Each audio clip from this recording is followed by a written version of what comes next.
السلام علیکم ورحمۃ اللہ تعالیٰ وبرکاتہ ناظرین، آج ہم پھر روزے کے کچھ نئے مسائل لے کر حاضر ہوئے ہیں۔ ان مسائل کو سنیے اور سمجھیے اور دوسروں تک پہنچانے کی کوشش کیجیے۔ مسئلہ یہ ہے کہ اگر مؤذن کی اذان پر روزہ افطار کر لیا اور افطاری کا وقت نہیں ہوا تھا تو روزہ ٹوٹ جائے گا اور بعد میں اس روزے کی قضا کرنی ہوگی، لیکن کفارہ لازم نہیں ہوگا اور نہ ہی گنہگار ہوگا۔ عورت روزے کی حالت میں بچے کو دودھ پلا سکتی ہے، اس سے اس کے روزے پر کوئی اثر نہیں پڑے گا۔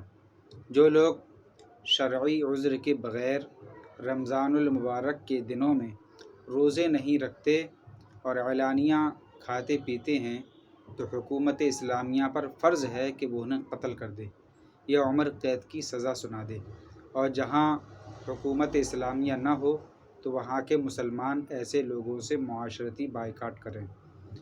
بھول کر کھانے پینے اور ہم بستری کرنے سے روزہ نہیں ٹوٹتا۔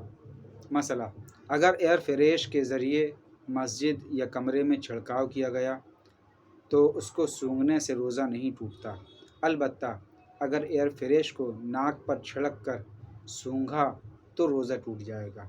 روزے میں مہندی لگانا جائز ہے، اس سے روزہ نہیں ٹوٹتا۔ روزے کی حالت میں شیو کروانے سے روزہ نہیں ٹوٹتا، اسی طرح کٹنگ کروانے سے روزہ نہیں ٹوٹتا اور دیگر جگہ کے بال بنانے سے روزہ نہیں ٹوٹتا، مگر شیو کروانا روزے کے علاوہ بھی ناجائز اور گناہ اور منع ہے، اور اس سے روزے کی روحانیت پر بھی اثر پڑے گا۔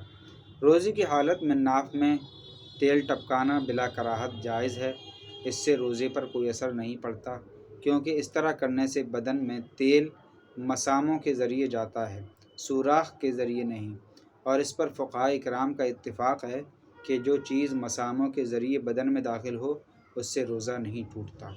اگر روزے کی حالت میں ویلڈنگ کا کام کرنے والے کے ناک اور منہ میں خود بخود دھواں چلا جائے تو اس سے ویلڈر کا روزہ نہیں ٹوٹے گا۔ اسی طرح دھوئیں کا کوئی بھی کام ہو جو آدمی کرے، روزہ دار کرے، اور خود بخود دھواں اس کے ناک یا منہ میں چلا جائے تو اس سے روزہ نہیں ٹوٹے گا، البتہ اگر جان بوجھ کر وہ دھوئیں کو اپنے ناک یا منہ کے ذریعے کھینچے گا تو روزہ ٹوٹ جائے گا۔ اگر روزے کی حالت میں نکسیر پھوٹے اور خون حلق سے نیچے نہ اترے تو روزے پر کوئی اثر نہیں پڑے گا، البتہ اگر خون حلق سے نیچے اتر جائے اور روزہ دار ہونا یاد ہو تو روزہ ٹوٹ جائے گا۔ امید ہے کہ آپ کو یہ مسائل سمجھ آ گئے ہوں گے۔ اگر سمجھ آ گئے ہوں تو دوسروں تک شیئر کریں، خود بھی سمجھیں، دوسروں کو بھی سمجھائیں۔ السلام علیکم ورحمۃ اللہ تعالیٰ وبرکاتہ۔